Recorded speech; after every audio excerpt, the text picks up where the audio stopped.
Titolo: Cucumanna nei nostri casi. Una volta in ogni famiglia, almeno in apparenza, c'era un capo. Di solito era un marito. Pure se in privato cucumannava veramente era la moglie. Tutto funzionava a meraviglia.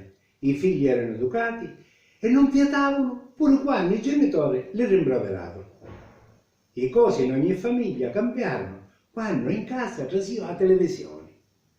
Nei primi tempi la famiglia stava ancora tutta insieme, sia per mangiare che per divertimento. Cucumannava era ancora o padre a madre. A cena si mettevano a piatto per tutti la stessa pietanza e si tagliava insieme alla televisione. C'erano solo due canali, a scelta del programma non ci stava confusione. Poi, col progresso, aumentarono i programmi. Ognuno cominciò a mangiare cose diverse e chi tenia a mano il telecomando faceva tiranno. Meno male che nei casi a picca, trasendo più denari perché c'era travaglio, in ogni stanza ci fu una televisione. Una per i figli, una per marito, una per nanna e una per moglie. Però si perse l'abitudine di mangiare insieme.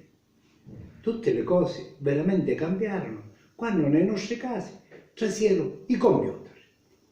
I ranni di informatica picca ne capivano, persero ogni forma di comando.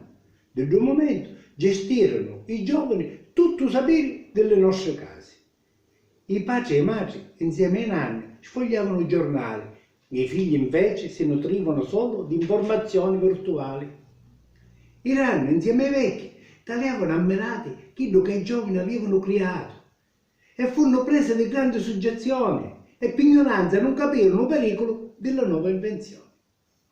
Fu da allora che nei nostri casi comandava veramente non fu né il padre né la madre, ma solo lo gestore delle reti virtuali, che da gran berbandi, per evitare la critica della gente ranna di età, soggiogava la mente di tutte le persone inserendo un telefono portabile a nuova informazione telematica. Creavo un smartphone.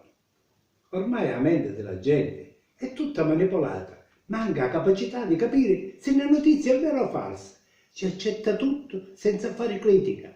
Le menti sono schiave dell'esibizionismo. Ci sono i social.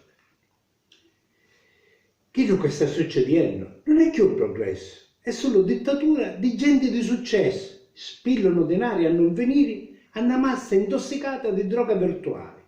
Stanno ammazzando senza incontrare resistenza ogni coscienza individuale.